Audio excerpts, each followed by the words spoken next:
Hey, how are you? Can you see me and hear me all right? I can see you and hear you. All right. How you doing, my friend? I'm doing good. Thank you for coming on the show. I appreciate it. Hey, I appreciate you having me. Thank you. If I hadn't talked to another person earlier in the week or last week, I would have never had this opportunity. Right, right. How did that go with Mr. Monroe? He was great. I told a story at the beginning of it. We go to M3 every year, and I had went to the restroom.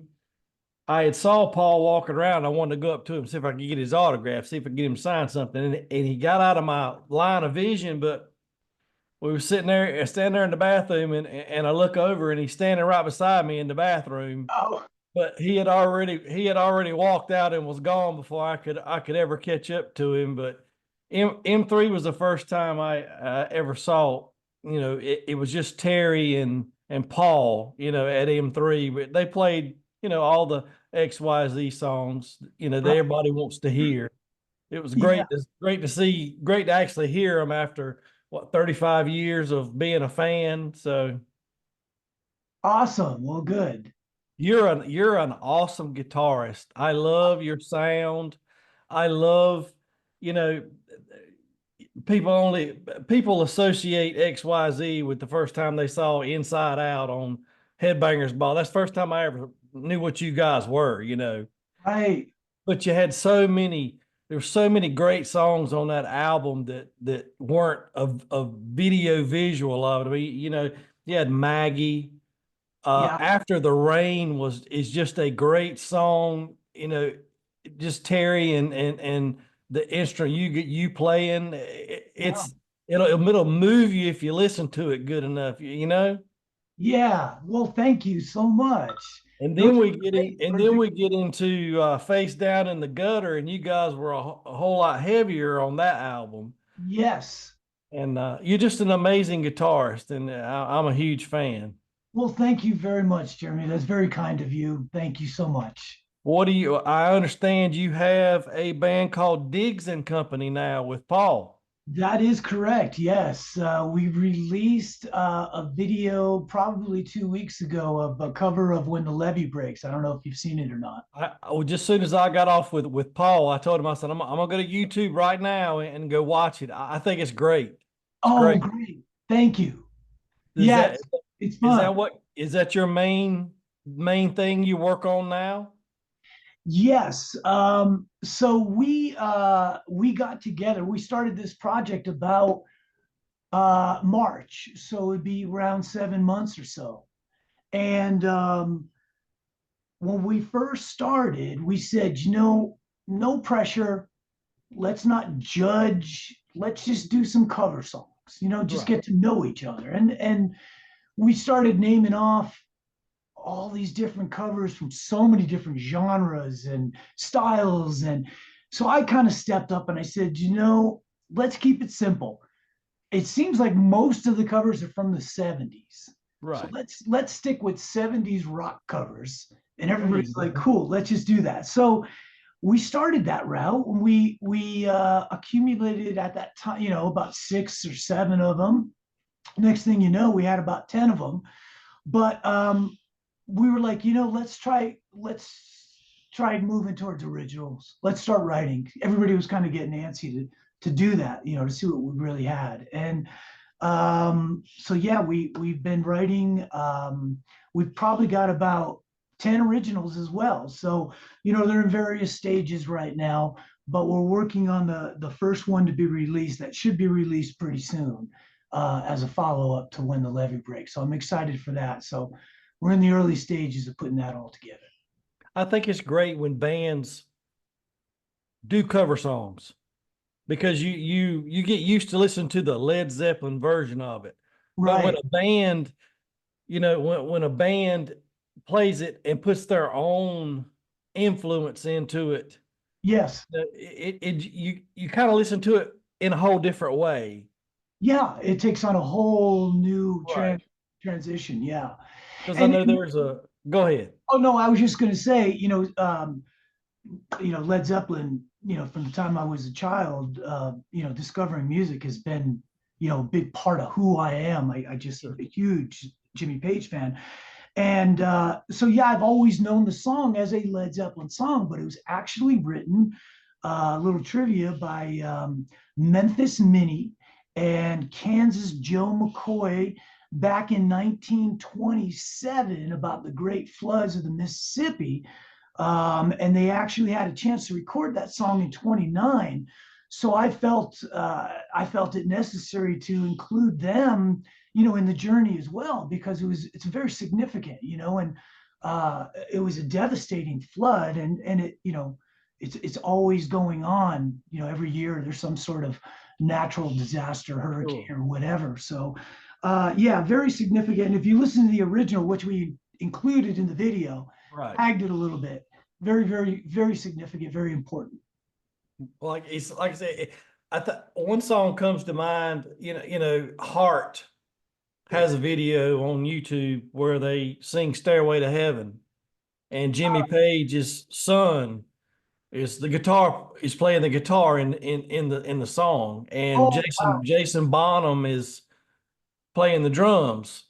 And it's just my wife will watch it and she'll start crying. It's just neat to hear how someone else puts a different, not necessarily a spin because they stay true to the song, but just like listening to someone else sing it, yeah, you yeah, know. their soul comes out in it, and Sure. yeah, and you hear it may be exactly like the original as far as the progression goes and the tempo and the key, but it's just hey, this is how I feel it. This is what you did to me. Thank you for giving me this gift, and Right. here I want to give it back. And it's neat to see, Jimmy Page up in the balcony and he's weeping. I saw that. So it was the Kennedy Center. Yes, that's what it was. Robert Plant would look like he was in tears at the end of that. He was Yeah. really teared He up. was moved by the song. He was proud of his son. Yes, That absolutely. brings a whole new life to something that you did over probably 40 years ago, per se. Yeah, yeah. It's It great. touched on so many different things. Just that version you're talking about. I remember, Jason Bonham Yeah. going like this and pointing to those guys. Right. Thank you guys. I love you. You're my family. Right. You know, Right. beautiful. That's what music is all about. That's why I'm a huge, and if it offends you, I'm sorry, but I'm a huge hair metal fan, Yeah, glam metal. I I get a lot of flack for saying that, but not everybody wore spandex. right. But if you had big hair back in the 80s, Yeah, the trouble is everybody got categorized into a stereotype or a persona. You they know, did. I was talking to Jason McMaster this week, the singer for Dangerous Toys. Yes. They're a Texas band, and he's like, well, we weren't really hair metal. I said, no, you weren't. But when when you saw Metal Edge, or you heard the word hair metal, you guys were in hair metal. Yeah, exactly. But whatever he said, he called it stomp rock, which I agree. Okay. Dangerous Toys was probably stomp rock because you stomped your feet when you listen to the music. Right, right. So Terry and Pat were already had XYZ, correct? They did. They had XYZ even before they came here. So it originated in France. Right. And I think they did an album with another drummer and another guitar player. I'm not sure their names, but I remember listening to it back then. And so they kind of brought that whole thing, the two of them, to California, where it went through a few different members to finally get Sure. to Paul and myself. Well, how did you come into play were you already in, were you already in California? Were you already in another band? No, actually, I'm from Connecticut, so I was in Connecticut, and Okay. I was in a band, as a matter of fact. And I said to the guys in the band, I really want more, and I want to try California. And A couple of them were, they gave me their blessing. They were like, yeah, that's great. You go, do what you got to do. And a couple of people said, you're in for a rude awakening. This is California. Right. And, so whatever, I kind of, did what I had to do and ended up moving to California. But before I did, I met a mutual friend who knew of Terry and Pat and said, look, here's their phone number, give them a call. They may be looking for a guitar player. And that's how that started. So that was a big difference from Connecticut to Hollywood. Oh, yeah. A whole nother world, I guess you could say. I think the whole state of Connecticut is just about the size of Hollywood, I maybe. know, right? Yeah. I think my whole podcast is about my love for the music, but the Sunset Strip always intrigues me. Yeah. You just what you see clips of things on YouTube, and of course you had the decline of Western civilization, which gave you a kind of a inside view of what it was like to be at Grizzari's or you Yeah. know the Whiskey a Go Go. With the whole movement just fascinates me. In a small little stretch, you had so many clubs, you Yeah. had so many bands, just trying to make it big. And unfortunately, a lot of them never did. You know, Yes.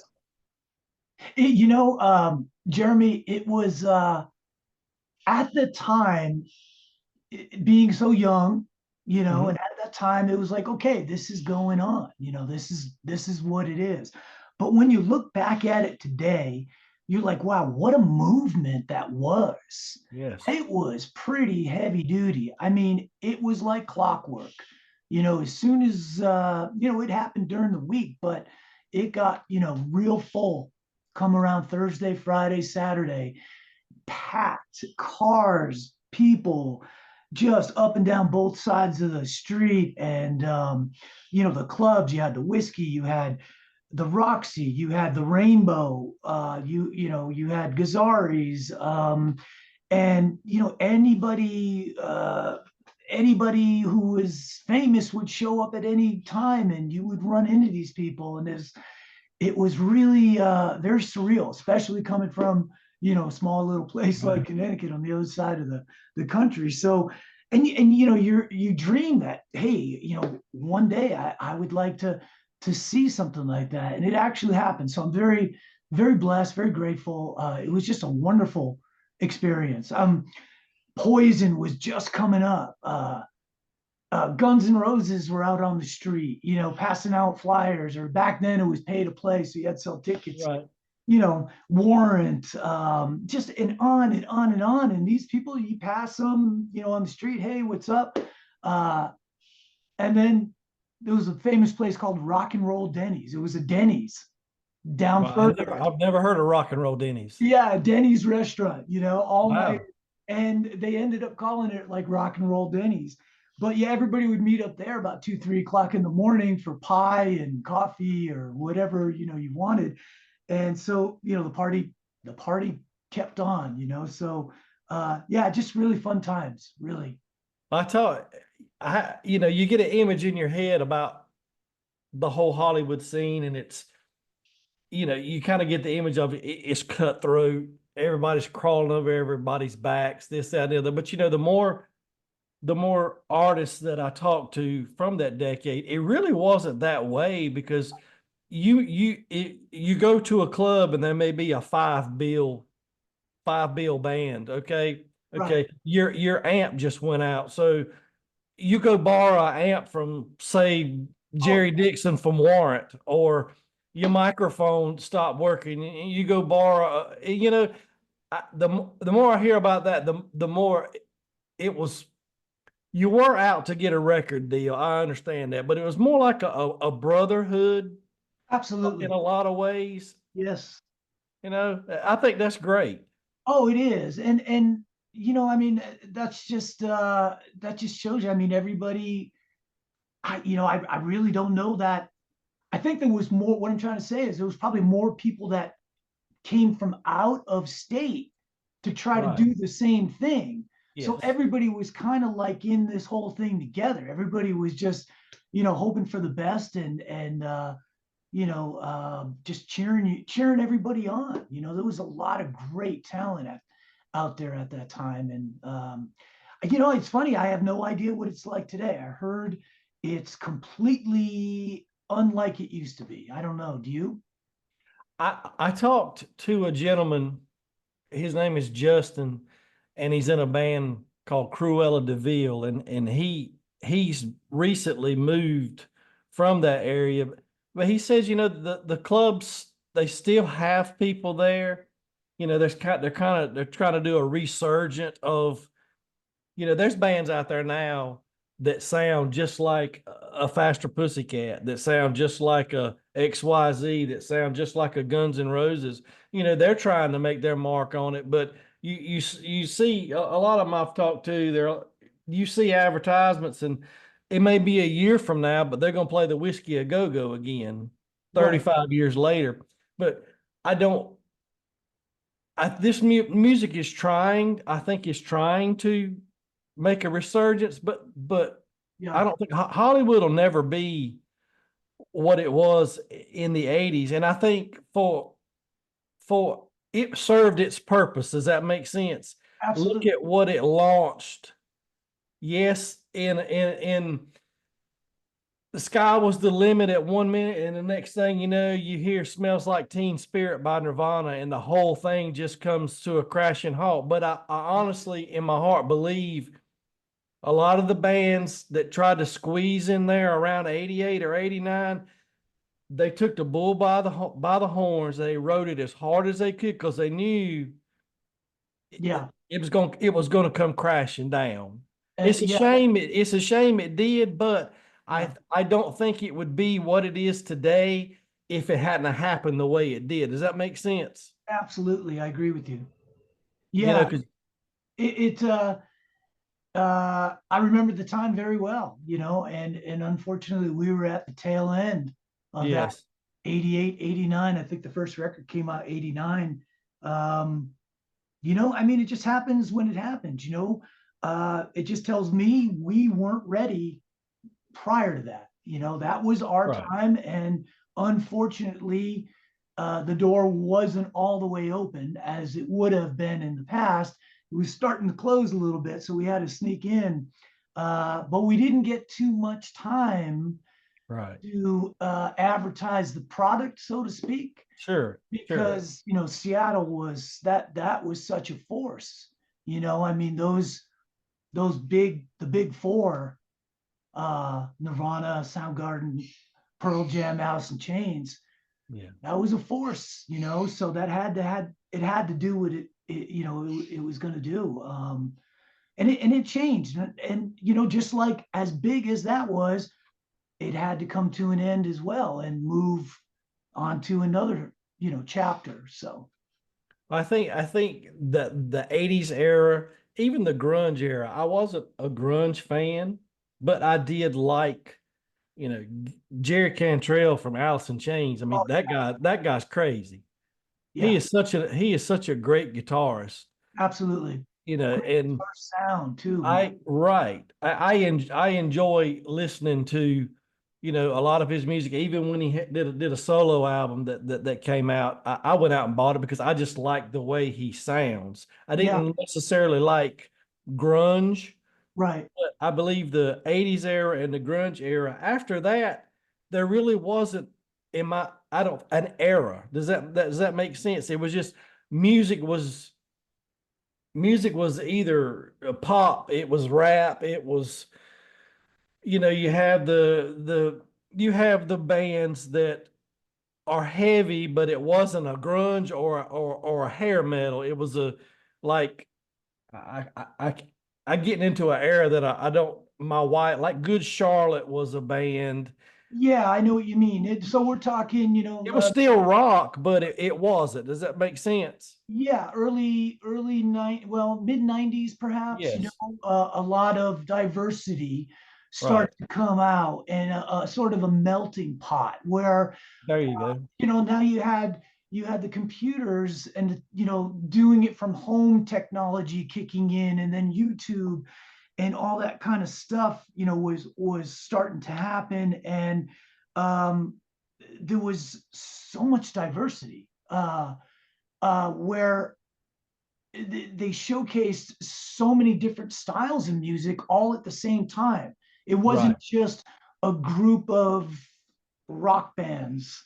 Yes, exactly. Started to Yes. stem out into mixing more of a Nashville sound, more of Yeah. a, whatever sound with this. And, so it was really, I think of it as a really cool thing as well. And that music is going to do that. And if you look back, at when we were kids, I mean, that whole thing had to end too, the 70s rock Right. Yes. into the 80s rock, into the Right. 90s rock. And it just seems like every decade you got a new kind of sound coming out.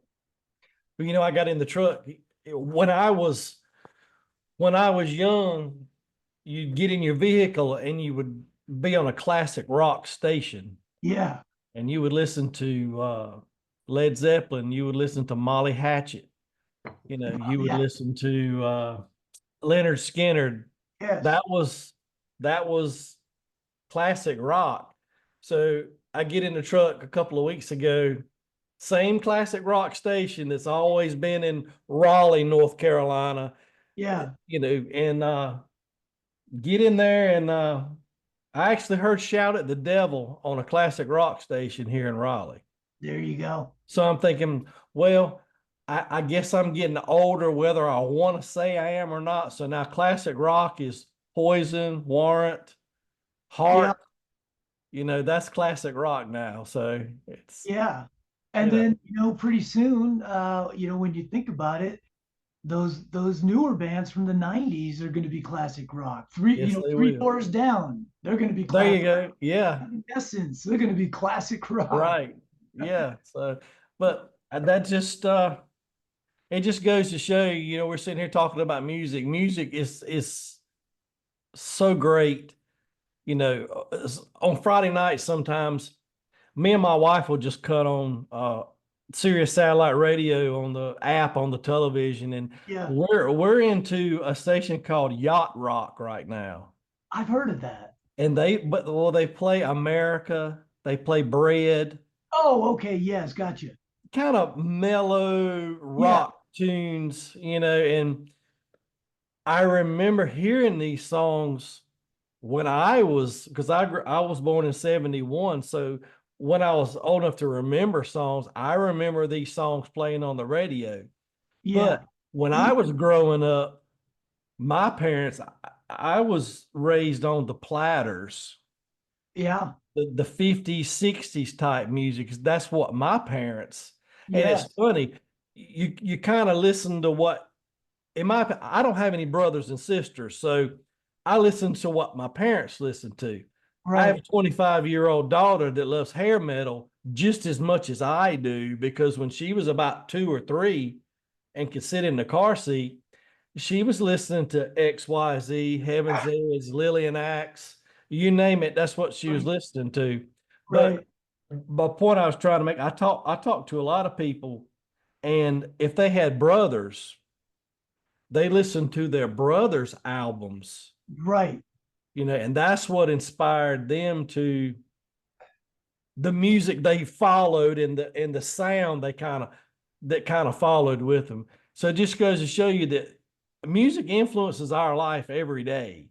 Oh yeah. Yeah. And I love so many different genres of music. It's not even funny. I mean, I go from, you know, 50s jazz all the way to Patsy Cline, all Right. the way to Black Sabbath, to a Cuban, Sure. whatever band. If it's music, if it grooves, if it feels good, if it does something, I love it. So I'm a big fan of all different kinds of stuff.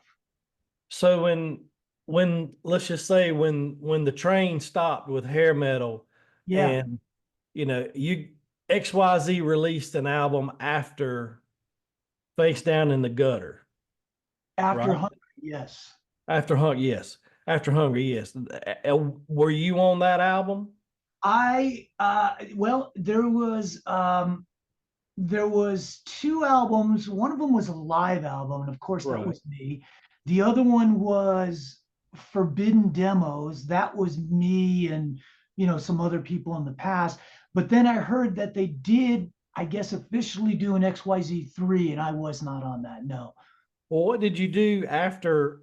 What did you start doing after you pretty much were not in XYZ? What did what? Because I tried to Google some of the things you did after XYZ, and I can't find a whole lot Yeah, there's as not far as much. albums and stuff. There's not a whole lot of information about you on the, and that's fine too.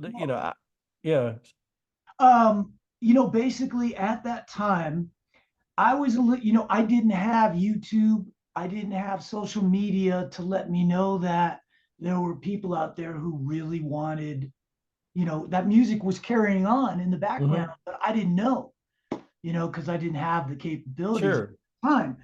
I was kind of burnt out from right, hard rock scene and hearing what was coming down the pipe. I was like, okay, that's cool, but it's not for me. So at that time, I said to myself, you know what? I'm going to do what I always wanted to do.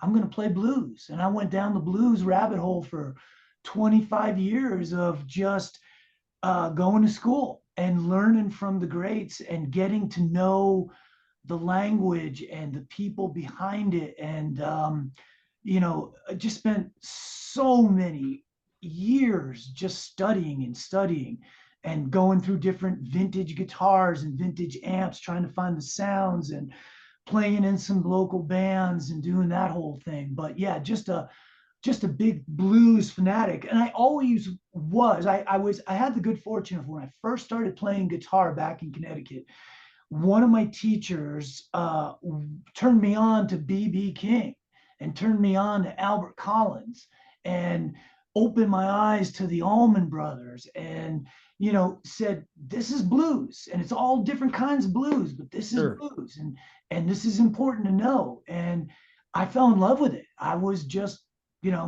God, this is beautiful. This is pure guitar music to me.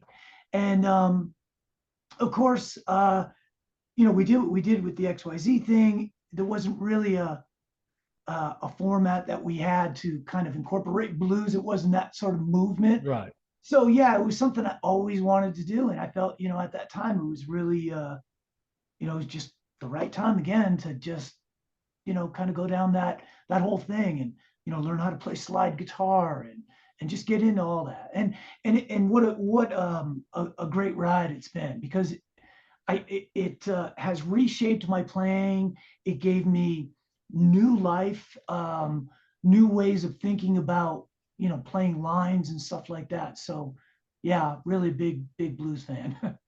Well, you're not the first person I've talked to that's kind of had the same story. I've talked to quite a few guys that, you know, this is what we played because this is what made us money.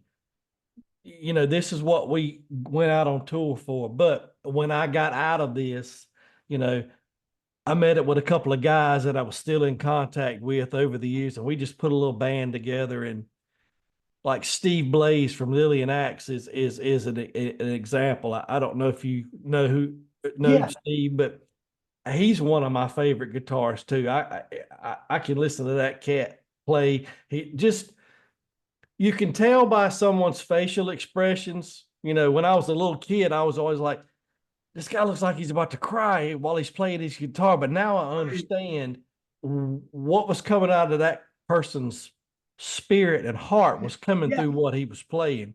And yeah. Steve's a lot like that. And when I talked to him, he's like, well, me and the lead singer for, Lillian Axe, we just go out with an acoustic. I go out with an acoustic guitar and he sings, and we just play old 50 songs. We play 60 songs. We play America. We play Bread. And he's like, I enjoy doing that more than anything I have ever done in my life. And I might make $50 doing it. Oh yeah, that I get it. Yeah, I mean, you reconnect with your youth, Yes. because I used to listen to all those songs too, and I love all, the Little Richards and the Rockin' Robins and Yes. those type of songs and Bread and Crosby, Yeah. Stills and Nash Yeah. and it's wonderful to go back and to hear all those songs. You appreciate them a lot more when you're older than you do when you're younger Sure. because you're kind of influenced by, of course, Van Halen comes out and they blow the roof Right. off everything, and Oh, of course. I don't want to hear anything else but Eddie at that point. So, but I mean, just so many people they influence you in so many different ways, and going back to the roots, whether it be blues or whether it be James Taylor or Carly Simon, I'm a Carole King, stuff Right. like that. Listening to that music is also beautiful too. And so yeah, it's just like you said at the beginning, music is just so powerful. It's just such a language that connects with you and your soul. Actually, it's very, very beautiful thing. Well, can you imagine a world without music? No, I could not. Absolutely no. It wouldn't, would be a very dull world, wouldn't it? I remember at the time too. We I think we were into the Hungry album, so it was the second record, but I was such a big fan of Stevie Ray Vaughan that I even mentioned to the guys, I said, you know what I'd like to try on the next one, if, presuming that there was going to be a next one, I'd like to, kind of put the humbucker, the down and get a Strat single coil, Right. kind of go down that road.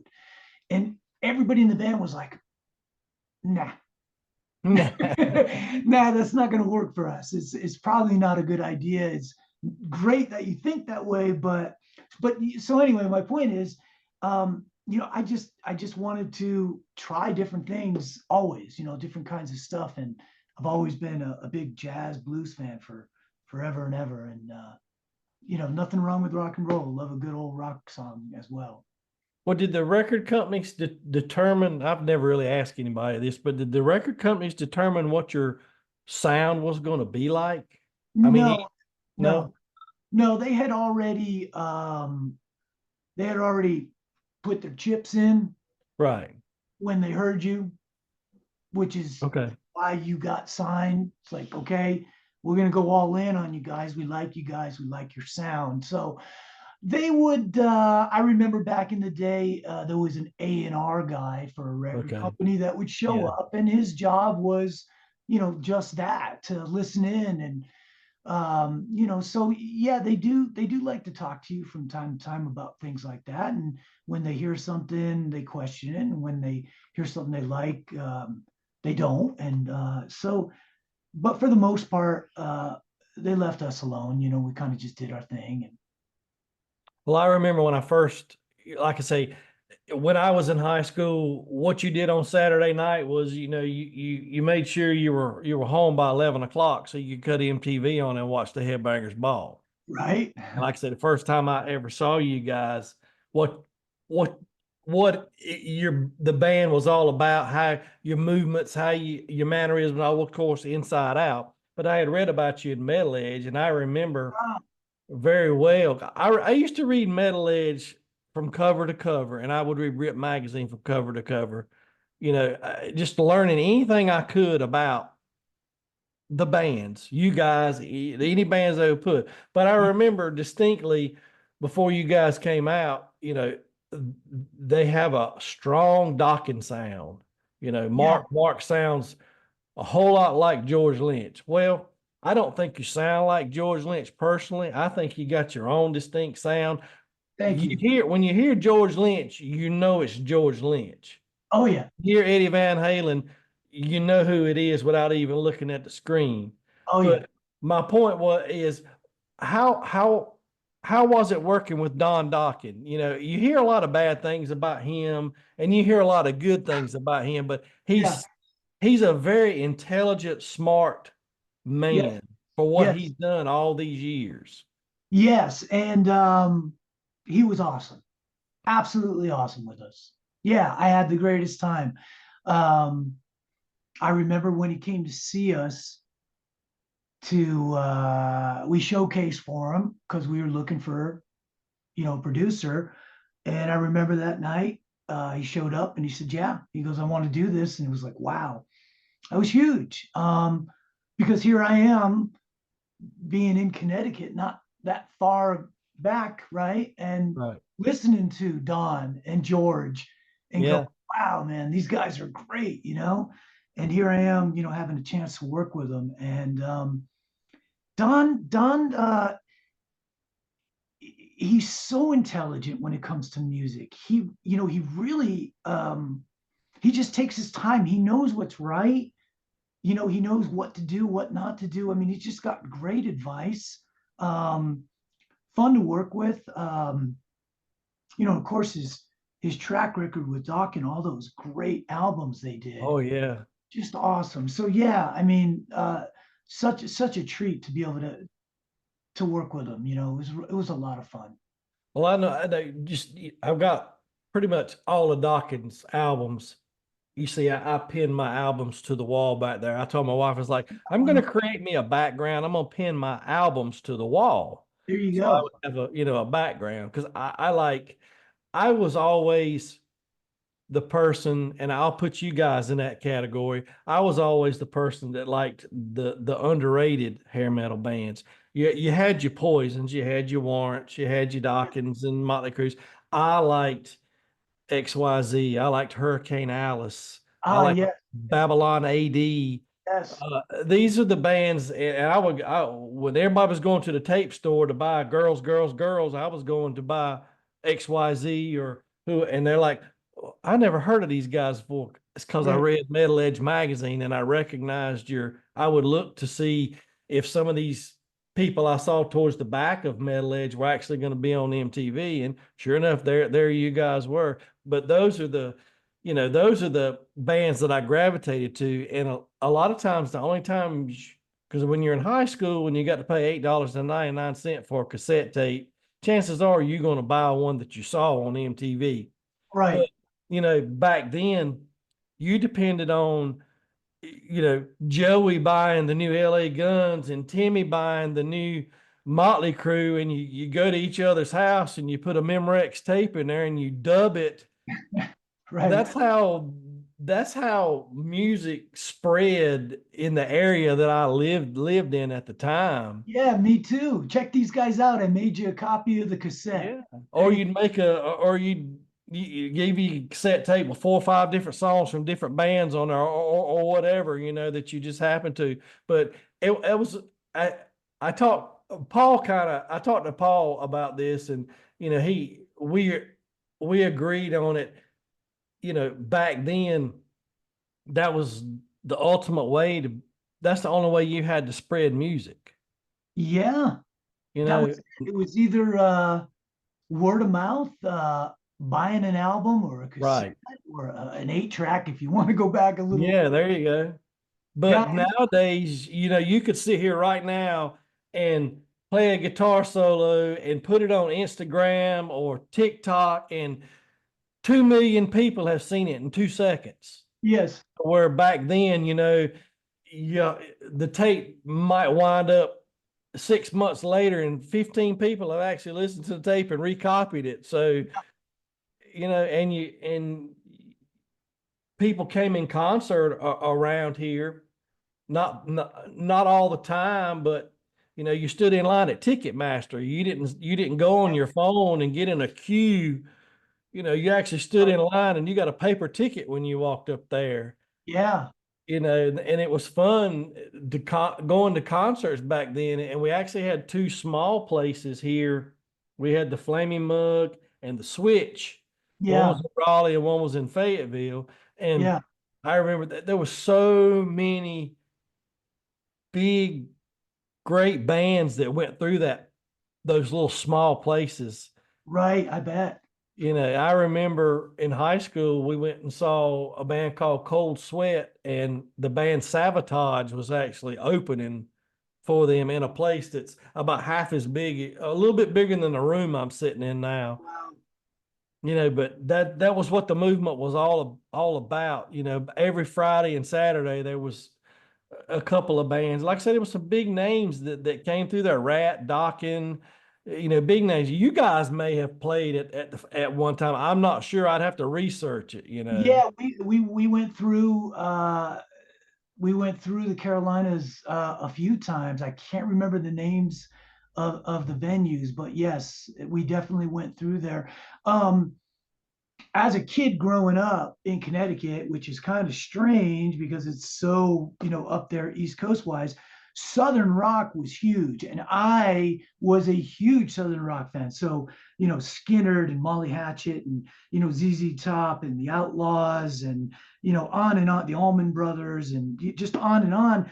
One of my, I love the Charlie Daniels band, but one of my favorite bands, even today, is the Marshall Tucker Band. And I know that's that Oh yeah, in the backyard right there. yeah, And exactly. God, Toy Caldwell, one of my favorite guitar players. I still try to emulate Toy Caldwell today. I listen to the Marshall Tucker Band so much. To me, they were like a southern version of the band Chicago. They had the brass section. They Right. had this sort of jazzy thing. They had this rock thing. They had this gospel thing. And of course, Doug Gray, the vocals are just like, oh my God. Yeah, I think I've seen Marshall Tucker back in the day like 4 or 5 times when they'd come through town.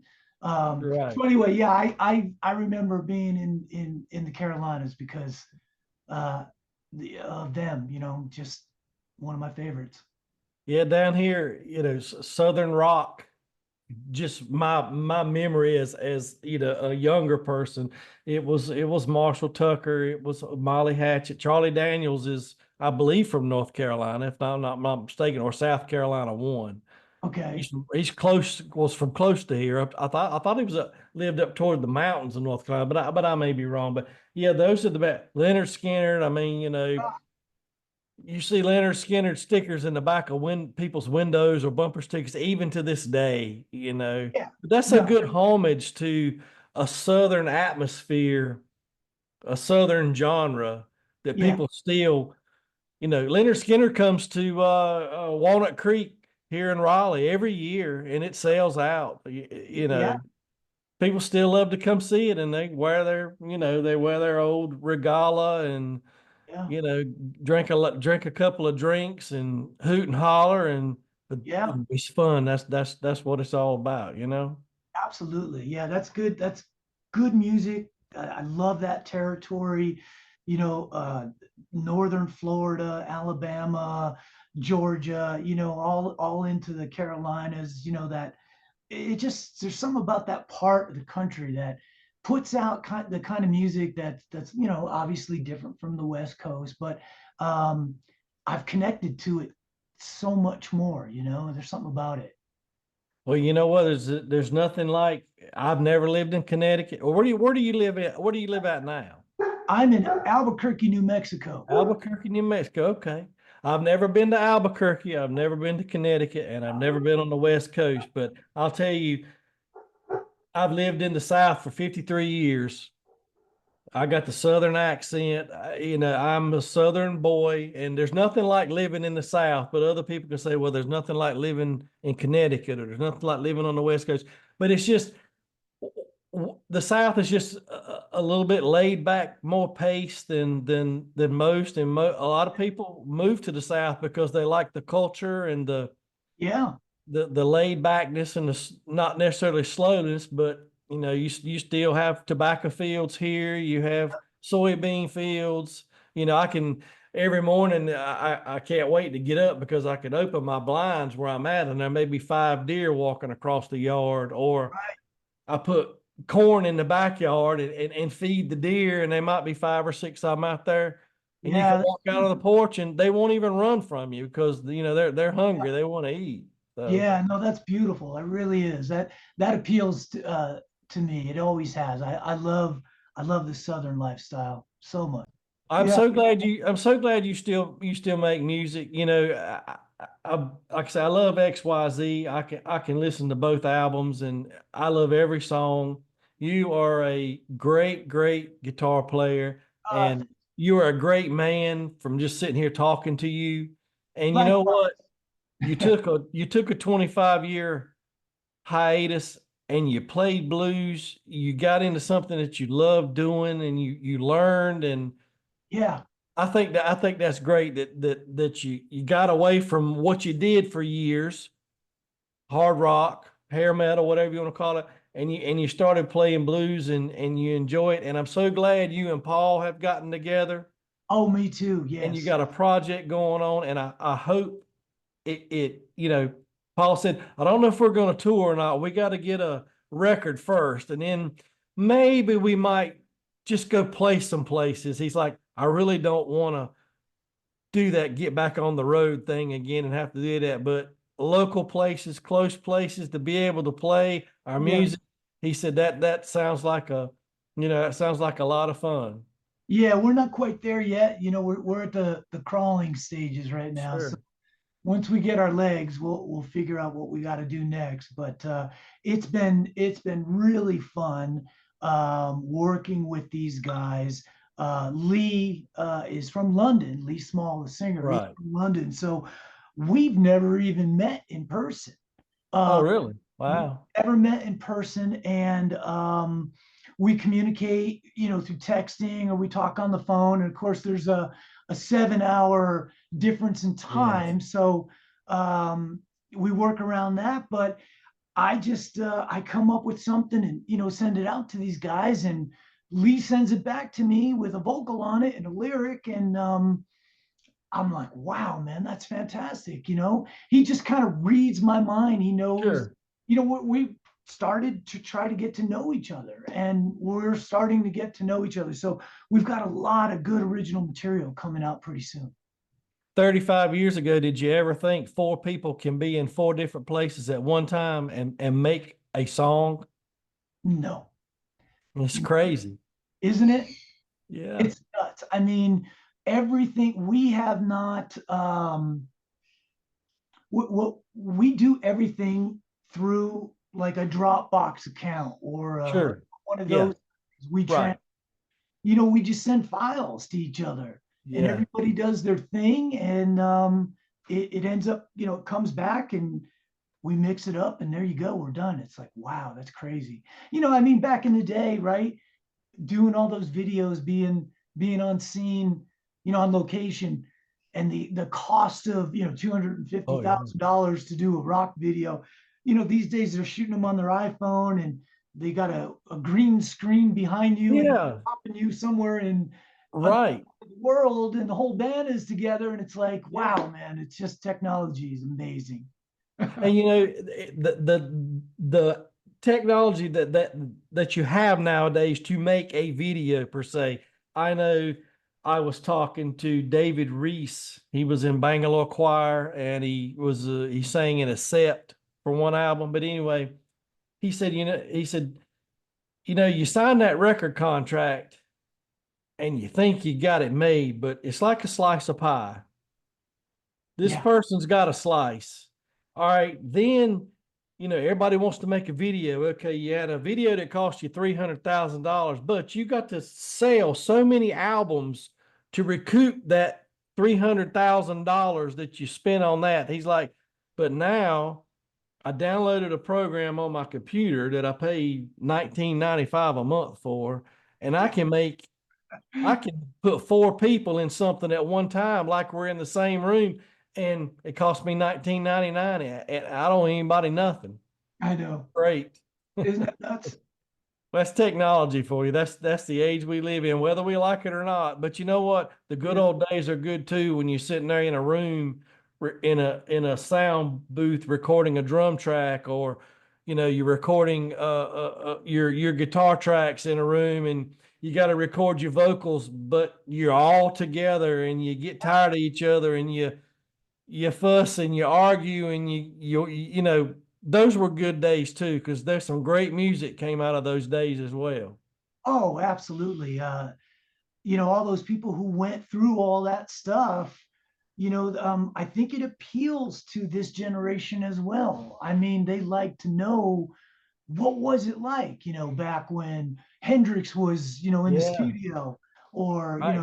Zeppelin was on the road or whatever. So yeah, there was, it had to happen. It was very, very significant, all those things. And who knows, if they had the technology back then, maybe we wouldn't have these great songs that we think of them, for, Yeah, but if you had that technology 30 years ago, you wouldn't be able to put a piece of vinyl on a No. turntable and hear the cracks and the pops and see just how amazing a vinyl record sounds as opposed to something I just download on my iPhone and I'm playing it through my Right. computer.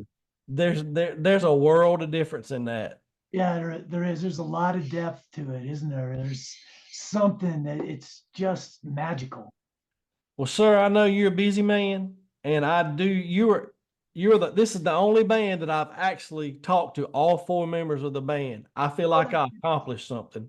You know, awesome. I talked to Paul week before last, and I talked to Terry that same week. I talked to Pat a couple of months ago, and now I've talked to you. So let's see, what do they call it? A hat trick in hockey? Yeah, right. I pulled a hat trick and I actually got to talk to all four of you. And thank you for great memories, great music. Thank you. I can't wait to see how Diggs and Company goes, how what happens with you guys. And Thank you. I do appreciate you taking the time to talk to me. Oh, I'm so grateful for you asking me to. This has been a lot of fun. Very nice. I hope you had a good time. I really did because I have enjoyed it. Yeah, absolutely. I love connecting, man. This is awesome. So thank you so much. Thank you so much. And God bless you, sir, and everything you do. And I do appreciate your time. Thank you. You too, my friend. You take care. Tell Paul I said hello. I will. All right. Bye bye, sir. Bye now.